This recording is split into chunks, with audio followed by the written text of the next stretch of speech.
Hello दोस्तों, तो देवभूमि ज्ञान दर्शन में आपका बहुत बहुत स्वागत है।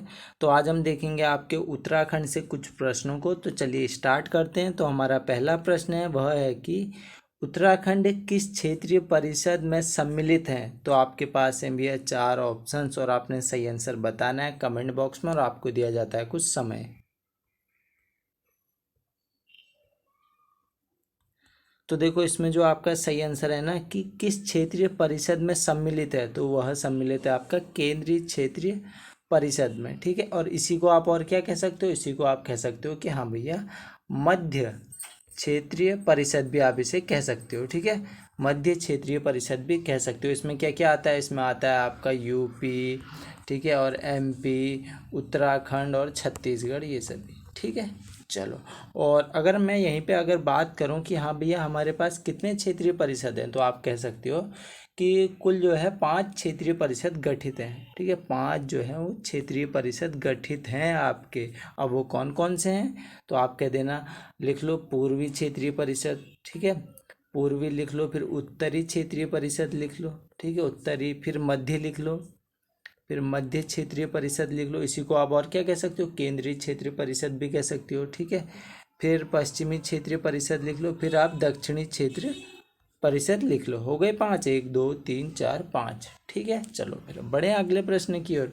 तो हमारा जो अब दूसरा प्रश्न है वह है, उत्तराखंड में स्थित कामेट शिखर की ऊंचाई है। तो आपके पास से भी 4 ऑप्शंस और आपने सही आंसर बताना है कमेंट बॉक्स में और आपको दिया जाता है कुछ समय।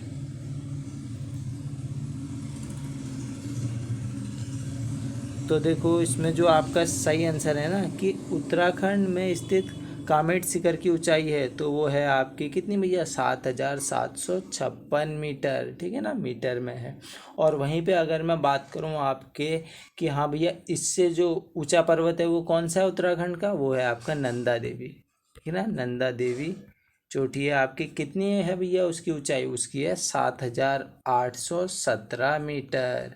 ठीक है, मीटर में है और किधर है, चमोली में। ठीक है, चमोली में है और इसका जो पूर्वी भाग है वो पिथौरागढ़ से भी टच करता है। ठीक है, और यहीं पे अगर मैं बात करूँ ऊंची चोटी की, बात आई है कि हाँ भैया सबसे ऊंची ऊंची पर्वत श्रृंखलाएं किधर हैं, तो आप कह देना वो है आपके वृहत हिमालय में। किधर है भैया, वृहत हिमालय में। वृहत हिमालय में है ऊंची ऊंची चोटियाँ। जैसे अगर मैं बात करूँ, चलो आपको मैं समझा देता हूँ। सबसे पहले इधर आता है आपका ट्रांस हिमालय। ठीक है ना, ट्रांस हिमालय आ गया, फिर आपका ये आ गया वृहद हिमालय। ठीक है, वृहद हिमालय आ गया, फिर इसके बाद आ गया आपका मध्य हिमालय। ठीक है, इसके बाद आ गया आपका मध्य हिमालय। इसके बाद आ गया आपका शिवालिक। ठीक है, शिवालिक आ गया। अगर मैं बात करूं इस शिवालिक की, तो यहाँ से आपके पहाड़ भैया स्टार्ट होते हैं। ठीक है, फिर यहाँ पे जाके आपके हरे बड़े पहाड़ देखते हो आप, बड़े बड़े। जैसे देहरादून घूमने जाते हो वहाँ बड़े बड़े पहाड़ देखते हो। ठीक है ना, मसूरी जाते हो वहाँ बड़े बड़े पहाड़ देखते हो। तो ये सभी आते हैं आपके मध्य हिमालय के अंतर्गत। ठीक है, फिर यहाँ ऊपर ऊपर जाओगे तो यहाँ बहुत बर्फ़ पड़ती है भैया, बहुत ही ज़्यादा। ट्रांस हिमालय और वृहद हिमालय में बर्फ़ ही बर्फ़ है, इसीलिए यहाँ वनस्पति नहीं उगती है। ठीक है, आपको इधर ही मिलेंगे कोणधारी वन, जितने भी मिलेंगे वो सभी आपको अधिकतर वन मिलेंगे मध्य हिमालय में। ठीक है, और इसी वृहद हिमालय में हमारी सबसे बड़ी बड़ी चोटियाँ हैं। सबसे बड़ी बड़ी चोटियाँ, जैसे अगर मैं बात करूँ उत्तराखंड को लेके, तो आप कह देना नंदा देवी है। ठीक है, बंदरपूछ है, बंदरपूछ है, और केदारनाथ है, केदारनाथ है, और सतो पंथ है। ठीक है, चलो इतना भी आपने याद में रखना है। और वहीं पे अगर मैं बात करूं कि उत्तराखंड को कैसे बांटा जाता है भौगोलिक दृष्टि से, तो 8 भागों में बांटा जाता है। ठीक है, 8 भागों में बांटा जाता है। सबसे ऊपर ट्रांस आ जाता है। ठीक है, ट्रांस आ जाता है, फिर वृहद आ जाता है, वृहद आ जाता है, फिर आपका मध्य आ जाता है, मध्य आ जाता है। और इस मध्य के बाद फिर क्या आता है भैया, फिर इसके बाद आपका आ जाता है दून क्षेत्र। इधर देख लेना, इसके बाद आ जाता है आपका दून क्षेत्र। फिर दून के बाद आपका शिवालिक आता है, शिवालिक आता है। फिर शिवालिक के बाद क्या आता है, शिवालिक के बाद आता है आपका भाबर वाला क्षेत्र, भाबर वाला क्षेत्र आता है। फिर भाबर के बाद कौन सा आता है, भाबर के बाद आता है तराई। फिर तराई के बाद भैया गंगा का मैदानी भाग आ जाता है आपका। ठीक है, इस हिसाब से हम उत्तराखंड में बांटते हैं। ठीक है, भौगोलिक दृष्टि से इतना भी आपने याद में रखना है। अब बढ़े फिर हमारे अगले प्रश्न की ओर। तो जो अब हमारा अगला प्रश्न है ना, यानी जो हमारा तीसरा प्रश्न है वह है किस विदेशी यात्री ने हरिद्वार को शिव की राजधानी कहा था? तो आपके पास हैं भैया 4 ऑप्शंस और आपने सही आंसर बताना है कमेंट बॉक्स में और आपको दिया जाता है कुछ समय।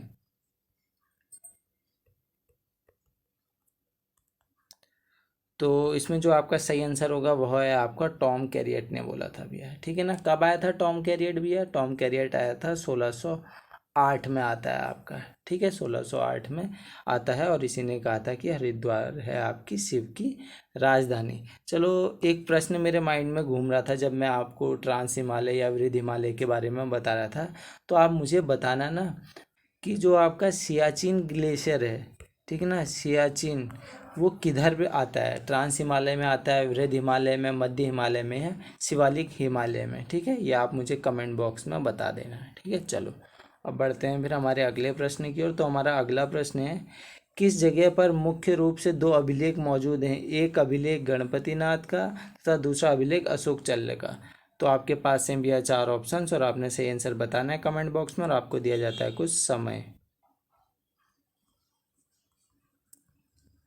तो देखो, इसमें जो आपका सही आंसर है ना कि किस जगह पर मुख्य रूप से 2 अभिलेख मौजूद हैं, तो वो मौजूद हैं आपके गोपेश्वर में, ठीक है ना। गोपेश्वर किधर है भैया? चमोली में, ठीक है। यहीं से हमें एक त्रिशूल अभिलेख प्राप्त होता है ना, जो आपका कह सकते हो रुद्र शिव मंदिर है उसी परिसर से, ठीक है ना, चमोली में।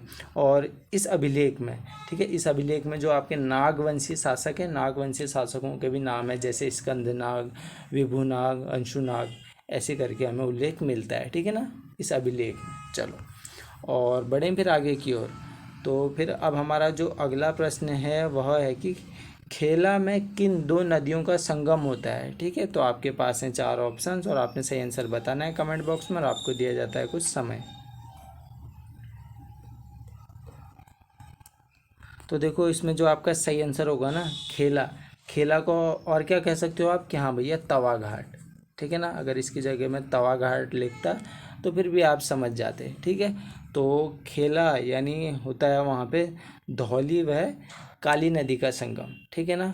धौली व काली नदी का संगम होता है आपका, या तो खेला बोल देना या तो इसकी जगह तवा घाट बोल देना है, ठीक है ना। एग्जाम में कुछ भी आ सकता है, इसलिए मैंने खेला लिख दिया, ठीक है। तो देखो भैया क्या होता है, ये है आपका काला पानी, ठीक है, काला पानी, काला पानी। अब काला पानी से आपकी काली नदी निकलती है, ऐसे ये काली नदी आई। फिर ये जो आपका गुंजी है, ठीक है ना, गुंजी लिख लो यहाँ पे, गुंजी। तो यहाँ पे एक आपके सबसे पहले नदी आके मिलती है जिसको हम बोलते हैं कुठी यांगड़ी, कुठी यांगड़ी, ठीक है ना, कुठी यांगड़ी नदी, ठीक है। तो ये सबसे पहले आपकी मिलती है। फिर क्या होता है, फिर आपकी दूसरी नदी आती है भैया, ऐसे मतलब ये काली नदी आगे को बढ़ती है, ठीक है। काली नदी आगे को बढ़ेगी तो यहाँ पे आएगा आपका तवा घाट, ठीक है, तवा घाट, तवा घाट लिख लो या तो यहाँ पे खेला लिख लो, बात एक ही है। तो इधर से आती है फिर आपकी पूर्वी धौली गंगा, ठीक है ना, पूर्वी धौली गंगा आती है आपकी, ठीक है, जो कि यहाँ पे को मिलती है, ठीक है। फिर भैया ये नदी और आगे बढ़ेगी, ठीक है, और आगे बढ़ेगी और यहाँ पे आपका एक स्टॉपेज आएगा जहाँ पे आपका आता है जौल जीबी, ठीक है, जौल जीबी। और यहीं पे हमारा क्या लगता है, जौल जीबी का मेला लगता है, ठीक है। यहाँ से आपकी गोरी नदी आती है, गोरी और काली मिलती है आपकी जौल जीबी में, और यहीं पे हमारा क्या लगता है भैया, जौल जीबी का मेला लगता है, ठीक है। चलो, इतना भी आप समझ गए होंगे। अब बढ़ें फिर अगले प्रश्न की ओर। तो फिर जो अब हमारा अगला प्रश्न है ना, यानी जो छठा प्रश्न है वह है, डॉक्टर कटौच के अनुसार कान्याकुब्ज में 647 ईस्वी में वर्धन वंश का अंत हो गया। कौन से 3 जनपद अब कान्याकुब्ज साम्राज्य से स्वतंत्र हो गए, ठीक है। तो आपके पास हैं 4 ऑप्शंस, तो कमेंट बॉक्स में अपने आंसर बताना है, कुछ समय दिया जा रहा है। तो देखो, इसमें जो आपका सही आंसर है ना कि 647, क्योंकि 647 में हर्षवर्धन की मृत्यु हो जाती है भैया, ठीक है। और फिर क्या होता है, 648 में फिर नए नए राज्य बोलने लग जाते हैं, हम भी आज़ाद, हम भी आज़ाद। तो कौन से 3 जनपद अब कान्याकुब्ज क्षेत्र से स्वतंत्र हो गए, ठीक है। अब आपके माइंड में सबसे पहले तो ये आ रहा होगा भैया ये कान्याकुब्ज क्षेत्र है क्या, ठीक है। आंसर अभी मैं आपको बताता हूँ। तो देखो, कान्याकुब्ज क्षेत्र जो प्राचीन काल था ना, प्राचीन काल में इसे कान्याकुब्ज कहा जाता था, यानी कन्नौज, ठीक है, कन्नौज है ये आपका, ठीक है। कन्नौज को ही क्या कहा जाता था भैया, प्राचीन काल में कान्याकुब्ज कहा जाता था, ठीक है। तो जो आपका हर्षवर्धन होता है, हर्षवर्धन भी अपनी शक्ति का प्रचार प्रसार कर रहा होता है, तो उत्तरी भारत के भी राज्यों में अपनी शक्ति दिखाता है और कब्जा कर लेता है, ठीक है। जिसमें भैया उत्तराखंड भी होता है आपका, ठीक है। तो देखो, तो जैसे हर्षवर्धन की मृत्यु होती है तो जो 3 जनपद आपके कान्याकुब्ज साम्राज्य से स्वतंत्र होते हैं वो होते हैं आपके गोविषाण, ठीक है, शत्रुघ्न राज्य और पौरवों का ब्रह्मपुर राज्य, ठीक है। तो ऑप्शन नंबर तीसरा हमारा इसमें बिल्कुल ही सही हो जाएगा, ठीक है। अब देखो इन जनपदों की सूचना हमें एक ह्वेनसांग था, चीनी यात्री था भैया ये, ठीक है, ह्वेनसांग। तो ह्वेनसांग आता है ना, तो ह्वेनसांग की जो एक यात्रा वृत्तांत है, अभी तो हम क्या करते हैं भैया, अपनी ये फ़ोटो वगैरह खींच लेते हैं तो एक मेमोरी बन जाती है, ठीक है, कहीं भी जाते हैं। अब उस समय जो आदमी घूमने आएगा वो क्या करेगा, सीधी सी बात है, लिखेगा ही लिखेगा। तो ह्वेनसांग आता है भैया, ठीक है, घूमने, तो अपना यात्रा वृत्तांत लिखता है। क्या था उसका यात्रा वृत्तांत, वो था CU की, ठीक है, CU की, ठीक है, CU की अपना यात्रा वृत्तांत लिखता है। तो उसमें ये कुछ जनपदों के बारे में उत्तराखंड की जानकारी देता है अपने शब्दों में, ठीक है। ये कहता है ब्रह्मपुर, ठीक है, ब्रह्मपुर बोलता है, उत्तराखंड को ही बोल देता है, ठीक है, उत्तराखंड लिख लो यहाँ पे। और फिर शत्रुघ्न नगर बोल देता है, ठीक है, शत्रुघ्न नगर। शत्रुघ्न नगर किसे बोलता है, जो उत्तरकाशी है, उत्तरकाशी और जो आपका हिमाचल के मध्य वाला क्षेत्र है उसी को ये बोल देता है कि हाँ ये भैया आपका शत्रुघ्न नगर था उस समय, ठीक है। और गोविषाण किसे बोलता है भैया, गोविषाण बोलता है ये आपका काशीपुर को, ठीक है, काशीपुर को, ठीक है। और एक और मोस्ट इम्पॉर्टेंट याद में रख लेना, मोयूलो, मोयूलो, ठीक है, मोयूलो ये किसे बोलता है भैया, हरिद्वार को, ठीक है। कौन बोलता है, ह्वेनसांग, ठीक है। चलो फिर अब बढ़ते हैं अगले प्रश्न की ओर। तो जो हमारा 7वां प्रश्न है वह है, कत्यूरी शासकों में एक पदाधिकारी होता था जो सीमावर्ती मार्गों से आने व जाने वाले प्रत्येक व्यक्ति पर कड़ी निगाह रखता था, ठीक है। तो आपको बताना है कौन था, आपके पास हैं 4 ऑप्शंस और आपको दिया जाता है कुछ समय। तो देखो इसमें जो आपका सही आंसर है ना, कि सीमावर्ती मार्गों से आने व जाने वाले प्रत्येक व्यक्ति पर कड़ी निगाह रखता था। कड़ी निगाह वो रखता था, वर्मपाल रखता था, ठीक है ना, वर्मपाल रखता था। और देखो अगर मैं बात करूं प्रांतपाल क्या था, तो प्रांतपाल था, प्रांत यानी जो सीमा होती है ना आपकी, सीमाओं की सुरक्षा का भार भी है इसी के कंधों पे होता था। प्रांत यानी सीमा की सुरक्षा का भार इसी के कंधों पे होता था। और ये घटपाल कौन होता था भैया, जो भी आपके गिरिद्वार होते थे, गिरिद्वार, ठीक है, गिरिद्वारों का रक्षक होता था आपका, ठीक है, घटपाल। और नरपति कौन था भैया, नरपति यानी जो नदी घाटी थी, नदी घाटी होती थी वहाँ पे जितनी भी आवागमन की सुविधा थी ये उपलब्ध कराता था। और क्या करता था भैया, कर की वसूली करता था वहाँ पे, ठीक है। और जो भी इसको संदिग्ध लगता था तो इसकी छानबीन करता था, ये छानबीन करता था नरपति, ठीक है। चलो फिर इतना भी आपने याद में रखना है। अब बढ़ते हैं फिर हमारे अगले प्रश्न की ओर, यानी 8वें प्रश्न की ओर। तो 8वां प्रश्न है, कालसी शिलालेख में इस क्षेत्र के लोगों के लिए किस शब्द का प्रयोग किया गया है। तो आपके पास हैं 4 ऑप्शंस, तो आपने सही आंसर बताना है, ठीक है। तो इसमें जो आपका सही आंसर है ना, यानी इस क्षेत्र के लोगों के लिए कहा गया है भैया पुलिंद, ठीक है, पुलिंद कहा गया। अगर बात आएगी कि हाँ इस क्षेत्र के लिए क्या कहा गया है, तो आप कहते हैं ना अपरांत कहा गया है, ठीक है ना, इस क्षेत्र के लिए। चलो और देखो और जानकारी कलेक्ट कर लो फिर। जो कालसी शिलालेख है ना वो किधर है भैया, टोस, है ना, टोस व यमुना नदी के संगम पे है आपका कालसी, ठीक है। और इस पे मैंने एक आपकी अलग से वीडियो भी बनाई है, तो आप उसे भी जाके देख सकते हैं, ठीक है। तो कालसी शिलालेख की अगर मैं बात करूं, खोज किसने करी थी, वो करी थी भैया 1860 में। किसने, नाम था उसका जॉन फॉरेस्ट, ठीक है, क्या नाम था, जॉन फॉरेस्ट उसका नाम था। अगर बात आएगी कि इसमें लिपि कौन सी है भैया, तो आप कह देना इसमें आपकी ब्राह्मी लिपि है, ठीक है ना, ब्राह्मी लिपि है। और बात आएगी कि भाषा कौन सी है, तो आप कह देना प्राकृत भाषा है, ठीक है, प्राकृत भाषा है, ठीक है। चलो फिर अब बढ़ते हैं हमारे अगले प्रश्न की ओर। तो हमारा जो नवा प्रश्न है वह है कि पिथौरागढ़ जिले में मालपा में बादल फटने की घटना कब घटित हुई थी। तो आपको बताना है भैया आंसर, और आपको दिया जाता है कुछ समय। तो देखो इसमें जो आपका सही आंसर है ना कि मालपा की जो घटना हुई थी वो हुई थी 17 या 18 अगस्त 1998 को, ठीक है ना। अगर मैं बात करूँ मालपा में जो आपका भूस्खलन हुआ था, ये ना भारत में जो सबसे भीषण भीषण भूस्खलन हुए हैं ना उनमें से एक था ये आपका पिथौरागढ़ जिले में है आपका मालपा, ठीक है ना। इसको इस भूस्खलन ने पूरी तरह मालपा गांव को तबाह कर दिया था पूरी तरीके से। तो अब बढ़ते हैं हमारे अगले प्रश्न की ओर।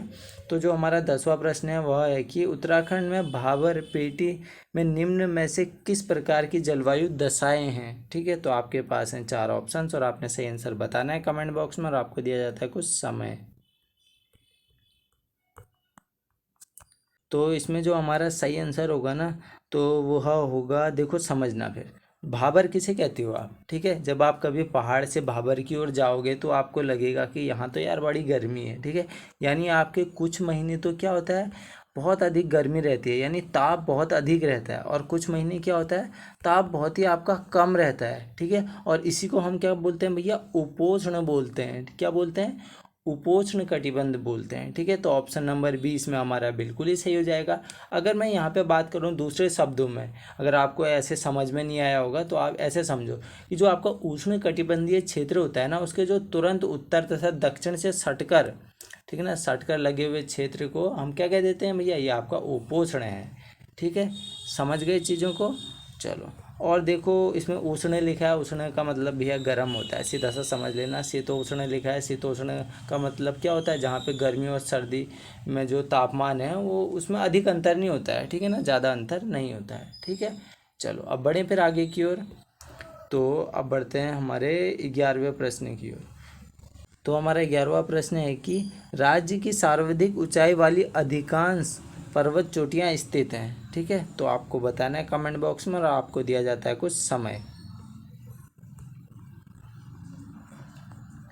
तो देखो अभी मैंने आपको बता दिया था स्टार्टिंग में कि भैया वो चमोली में है, ठीक है।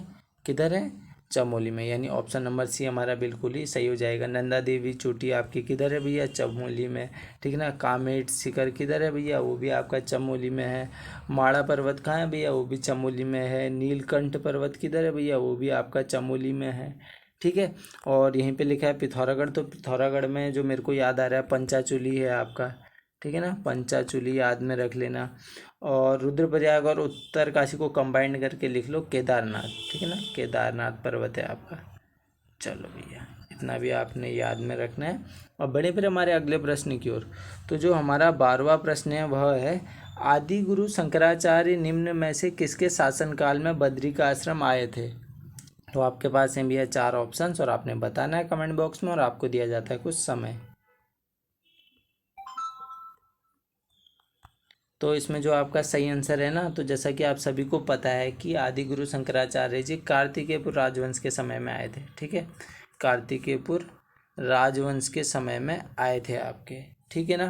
तो इन्हीं के समय में उत्तराखंड आते हैं। और किसके शासनकाल में बद्री का आश्रम आए थे ये पूछा है, तो थे आपके इष्टगण देव, ठीक है। इष्टगण देव कार्तिकेयपुर राजवंश के ही हैं, ठीक है। फिर ये आपके अलग अलग वंशों में बढ़ जाता है ना, तो जो आपका निम्बर वंश है, निम्बर वंश, तो निम्बर वंश में क्या होता है भैया, इष्टगण देव आते हैं, इष्टगण देव आते हैं। चलो सही से लिख देता हूँ, ठीक है ना, एन लिख देता हूँ निम्बर, यहाँ पे इष्टगण देव आते हैं, इष्ट गणदेव। अब ये इष्टगणदेव वही हैं भैया जिन्होंने क्या किया था, जिन्होंने पूरे उत्तराखंड को ना एक सूत्र में बांधने का प्रयास किया था, ठीक है, कह सकते हो आप पहले हैं ये, ठीक है।